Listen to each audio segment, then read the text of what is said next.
అందరినీ ప్రేమిస్తాం. The same time మా హిందువులకు జరుగుతుంది కాబట్టే ఇలా ఉన్నారు. కానీ ఇదే మీ ముస్లింలకు కానీ క్రైస్తవులకు కానీ జరుగుంటే దేశాన్ని మీరు ఏం చేసేవాళ్ళో అందరికీ తెలుసు అని మాట్లాడాడు. ఇప్పుడు నేను పవన్ కళ్యాణ్ గారిని ఒక మాట అడుగుతా ఉన్నా. 30 రోజులు మీరు పార్టీ అధ్యక్షులు, రాష్ట్రానికి ఉప ముఖ్యమంత్రి, అనేక శాఖలకు మంత్రివర్యులుగా ఉన్నారు. నోరు తెరచి ఒక్కసారైనా మీడియా చిట్చాట్లోనైనా ప్రవీణ్ గారి కుటుంబానికి సానుభూతిని తెలియచేశారా? ప్రవీణ్ గారి కుటుంబానికి సింపతి, కనీసం ఒక మనిషి, సాటి మనిషి చనిపోయాడు, ఓహో బహుశా అక్కడ ఆవు చనిపోయి ఉంటే మాట్లాడేవాడు.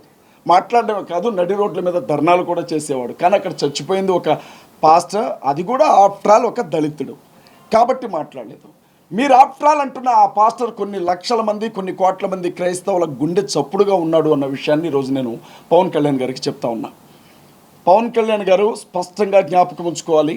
పిఠాపురంలో ఎస్సీ మాలపల్లి మీ అందరికీ తెలుసు, మాలలందరినీ కూడా వెలేశారు.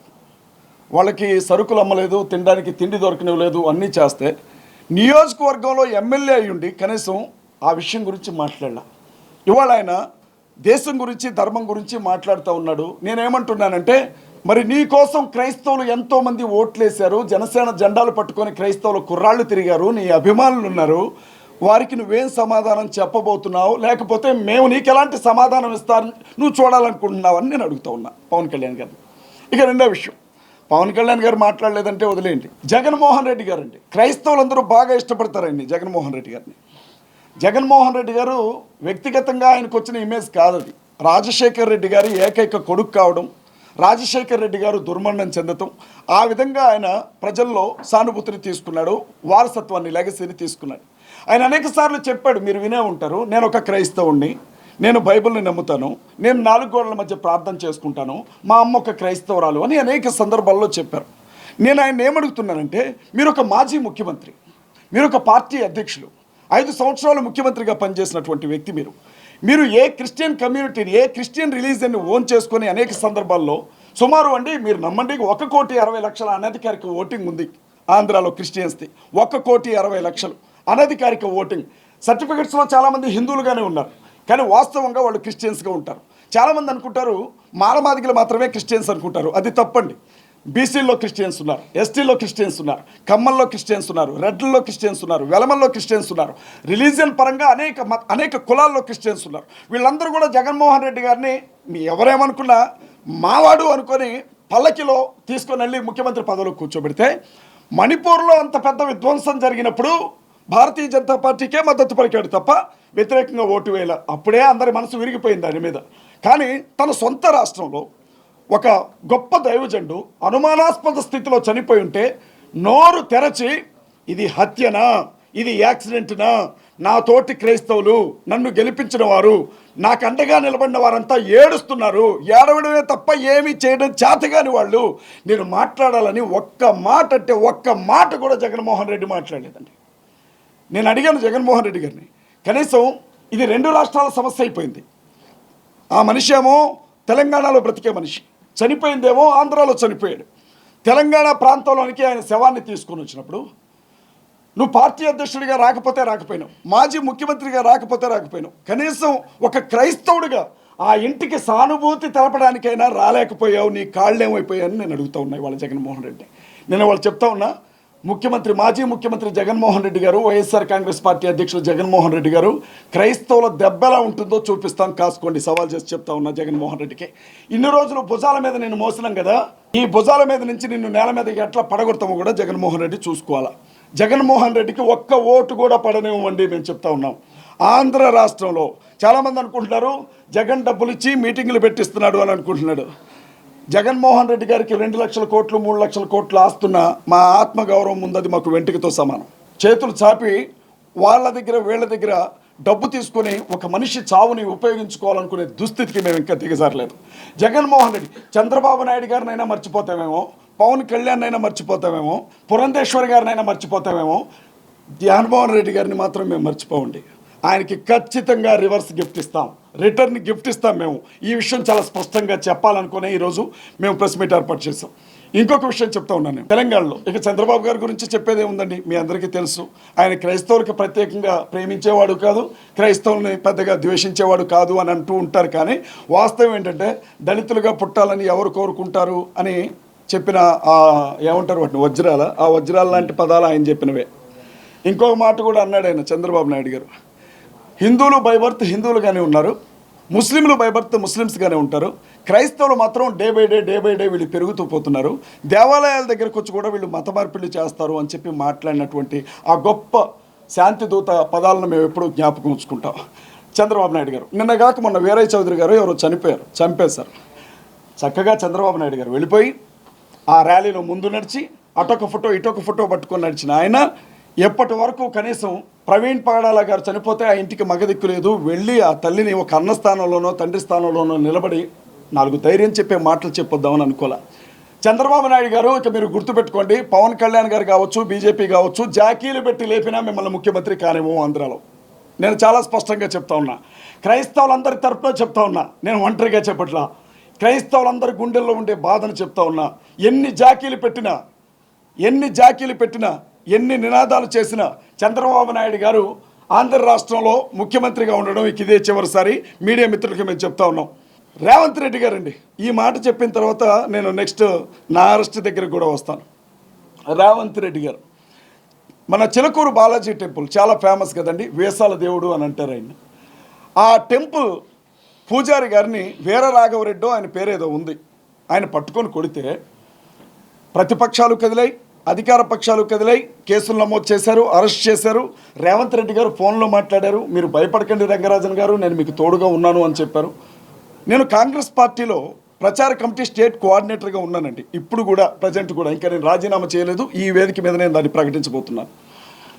అలాంటి రేవంత్ రెడ్డి గారు తెలంగాణకి సంబంధించిన ఒక మనిషి దిక్కులేని స్థితిలో అక్కడ ఒక శవంలా పడిపోయి ఉంటే ఏం జరిగిందని ఒక్క మాట కూడా మాట్లాడలేదండి రేవంత్ రెడ్డి గారు. కేటీఆర్ గారు బీఆర్ఎస్ పార్టీ అధ్యక్షులు ఒక్క మాట కూడా మాట్లాడలేదండి. నేను అడుగుతా ఉన్నా, మేమేమన్నా కుష్ఠరోగులమా? క్రైస్తవులను ఏమైనా వెలేసారా ఆంధ్ర తెలంగాణ రాష్ట్రాల్లో?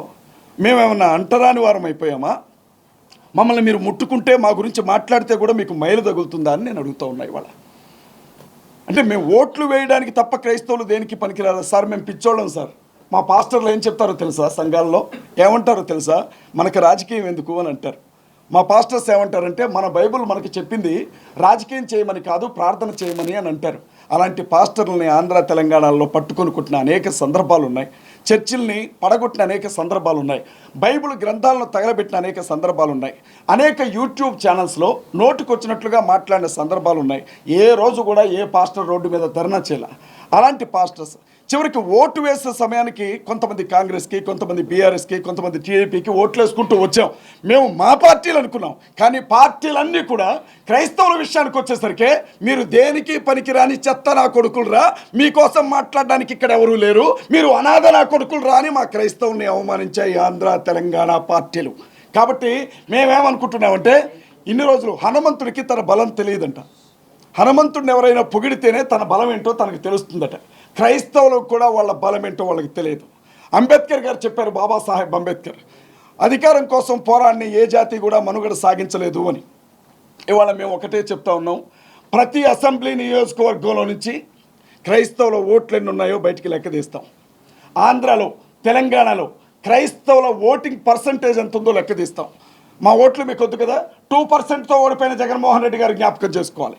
మా ఓట్లు మీకు వద్దు కదా, జస్ట్ 1%తో ఓడిపోయిన ఎమ్మెల్యేలు జ్ఞాపకం చేసుకోవాలి. ప్రతి నియోజకవర్గంలో ఉన్నటువంటి మా క్రిస్టియన్ ఓట్స్ అన్నింటినీ బయటికి తీస్తాం. ప్రజాస్వామ్యవాదులైన హిందువులకు ఏం జరుగుతుందో చెప్తాం.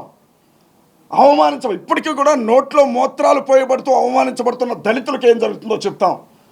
భారతదేశంలో పుట్టినంత మాత్రాన ఈ దేశ భక్తి ఉండదు, భారతదేశంలో పుట్టినంత మాత్రాన వీళ్ళు ఈ దేశ ప్రజలు కారు, వీళ్ళు ఎప్పుడు పాకిస్తాన్కే వస్తాదు పలుకుతారు అని మాట్లాడుతున్న ముస్లిం సహోదరులు కూడా కలుపుకుంటాం. రాబోయే ఎన్నికల్లో తప్పనిసరిగా మమ్మల్ని తొక్కిపట్టిన ఈ రాజకీయ పార్టీలను తొక్కిపట్టి నరం తీస్తాం. అది చెప్పడానికే ప్రెస్ మీట్ ఏర్పాటు చేస్తాం. ఎట్టి పరిస్థితుల్లో వదిలిపెట్టాం రాజకీయ పార్టీ. మీరు అనుకోవచ్చు, అది సాధ్యమేనా? రాజకీయం అంటే డబ్బుతో కూడుకుంది, కులంతో కూడుకుంది, మతంతో కూడుకుంది, ప్రాంతంతో కూడుకుంది, ఇది సాధ్యమేనా అని మీరు అనొచ్చు. అయితే క్రైస్తవులు ఎప్పుడూ ఒక గీత వెనుకుంటారు.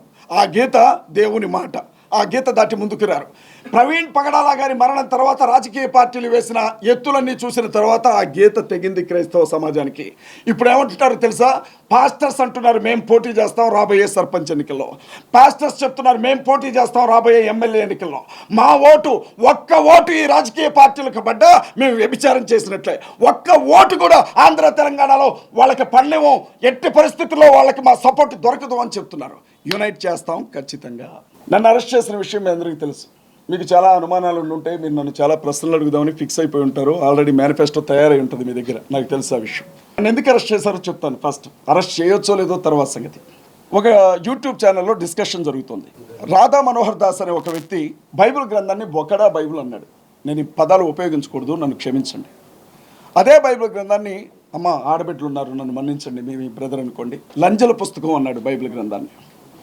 అదే బైబిల్ గ్రంథంలో ఉండే మరీని యేసుక్రీస్తు ప్రభు తల్లి వ్యభిచారం చేసి కన్నది అని చెప్పి మాట్లాడినప్పుడు నేను ఏమన్నానంటే, అరే నాయన బైబిల్లో భూత పుస్తకం అంటున్నారు మీరు, మరి మీ గ్రంథాల్లో ఉన్నాయి ఏంట్రా అని చెప్పి ఆ గ్రంథంలో ఆ గ్రంథ రచయిత రాసిన ఓ చిన్న విషయం చెప్పానండి నేను. దానికి ఒక కేసు నమోదు చేశారు.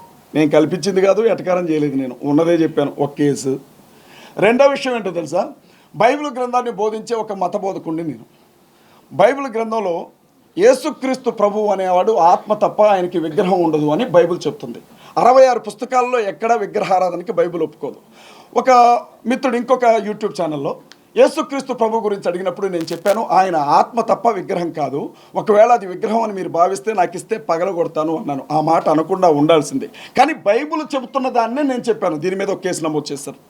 ఇంకొక విషయం అండి, బంజారా హిల్స్ పోలీస్ స్టేషన్ పరిధిలో సైబర్ క్రైమ్కి సంబంధించిన ఒక కానిస్టేబుల్, అతని పేరు భరత్తో ఏదో ఉంది, అజయ్ బాబు మత కల్లోలాలు రెచ్చగొట్టే వ్యాఖ్యలు చేశాడని చెప్పి ఒక కేసు పెట్టేశాడు. హుటాహుటిన సాయంత్రం 6:45 సమయంలో ఒక పోలీస్ వ్యాన్, అది పోలీస్ వ్యాన్ కూడా కాదు, మహారాష్ట్రకి సంబంధించినటువంటి నంబర్తో ఉంది, అది సుమో, అది మా ఇంటి ముందుకు వచ్చి ఆగింది.